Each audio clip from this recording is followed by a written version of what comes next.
got the picture. All right, I'm this kid, see, and the sap is flowing, and I've already got the sense of guilt that all 14-year-old kids have got. I mean, guilt about all kinds of thoughts that would go through my head. I'll never forget one time when Esther Jane Altman ran up to the front of the class, the history class. It was the first time a thought like that went through my head, and I swatted it like a fly. Awful thing suddenly popped out and had 26 legs right out in my head there. Had a big black mustache. Was chewing tobacco. This thought came out and was spitting all over the place. And I said, all of a sudden, all those beginnings, frogs. I cannot describe to you the sound of the frogs at 8, 9 o'clock at night in June in northern Indiana. It's like the whole earth is singing. So here I am in my workshop working on this old Bud Codemaster Oscillator. It's used to practice your Morse code, and you plug a Morse code key into the back of it, and you can plug a pair of headphones into it apparently and sit there and practice.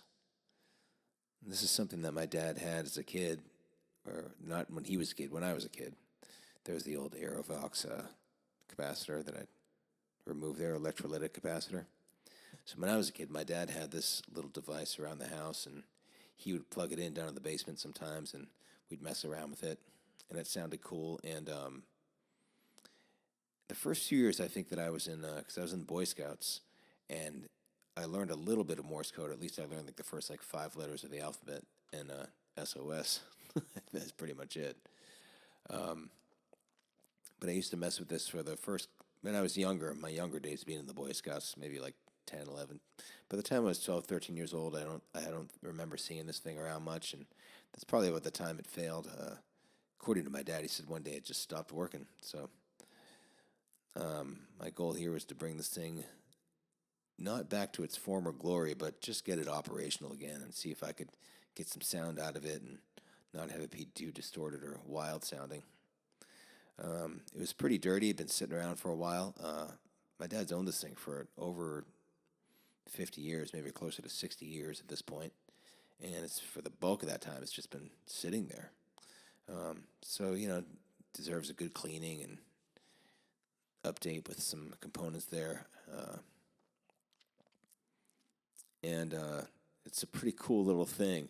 One thing I remember my dad saying is that it had live electricity on it, and I'll talk about that later on too. But what I want to do once I get this thing wired up is I'm going to measure with my multimeter to see if there is live 120 volts or so on the metal parts of the key there that I'm showing you right there. All right, I've just been cleaning up my dad's old Codemaster Morse code key thing here. It's this crazy little thing, which I'm sure is lethal with its electricity in there. I replaced a couple of capacitors and a couple of resistors, and it's got this 117L7 tube, I think. And it's mental, so let's click it on. Tube's glowing, seems to be okay. Let's see what we got here with this fucking thing, man. All right.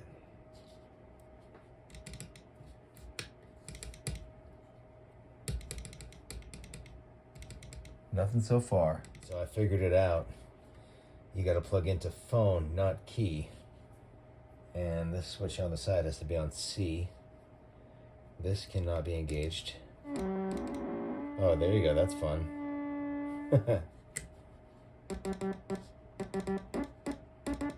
There's a pitch adjustment.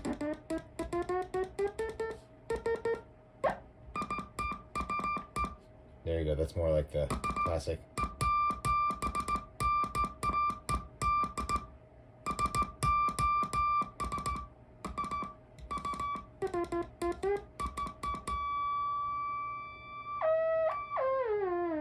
Whoa, that's nutty.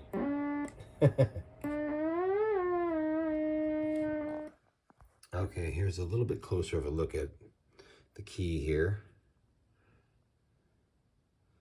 And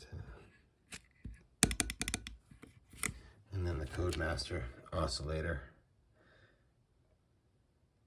Something interesting about this is I mentioned it belonged to my dad, and And his nickname is, or name, is Bud. Right, Dad? And you got this switch on the side. There's this kind of rubber grommet here, so something went through there at some point in time. And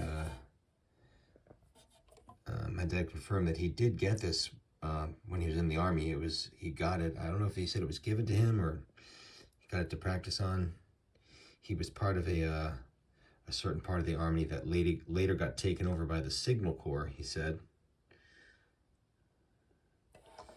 But yeah, so there you go. And I replaced 2 capacitors, or 3 capacitors. This is a multi-capacitor can, and 2 resistors here. This 2.2K, it's probably I don't know what that's rated for, maybe 3 watts. And I forget what this was, maybe like 22K or something.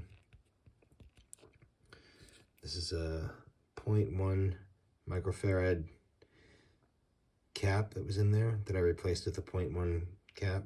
This is rated for 600 volts, and when I replaced it with, it was rated for about 630 volts. And this is really cool and interesting. It's a multi-section Aerovox capacitor made in New Bedford, Mass. Had 2 20 microfarad sections there.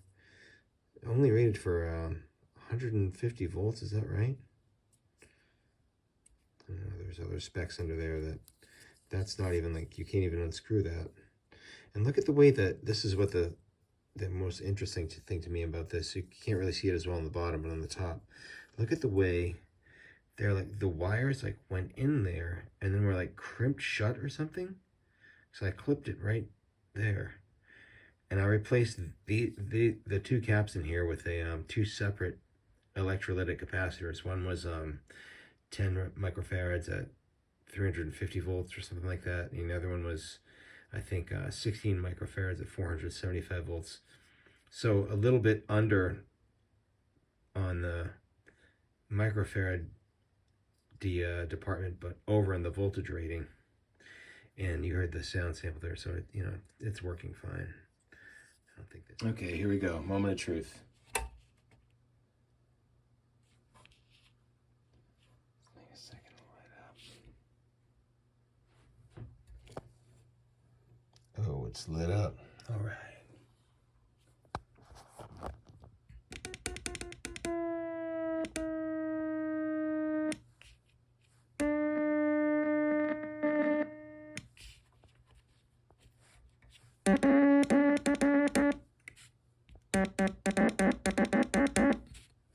Oh, it sounds a little funky right now.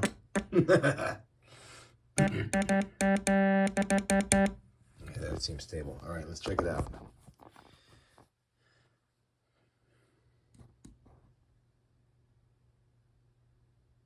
Hmm, 14.2 volts. 14.2.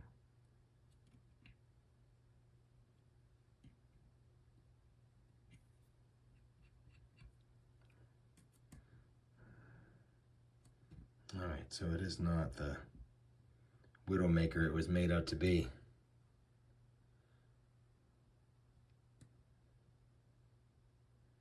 Yeah, we're getting the same all over all the metal parts here, which is nothing that's gonna really mess with you if you touch it. All right, cool, man. That wraps this video up. This was super fun, just kind of taking this apart and bringing it back to life and cleaning it out a little bit.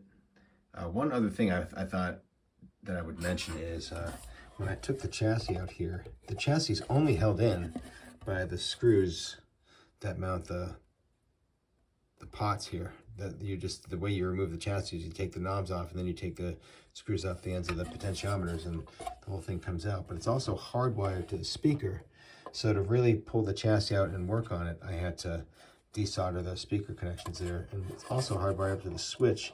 And I didn't mess around with that because desoldering the speaker wires gave me enough mobility to get inside the chassis and work and stuff. And I wish I would have taken some closer non-time-lapse video of the inside of the chassis, because it's kind of like a wild jungle in there, man. Thank you.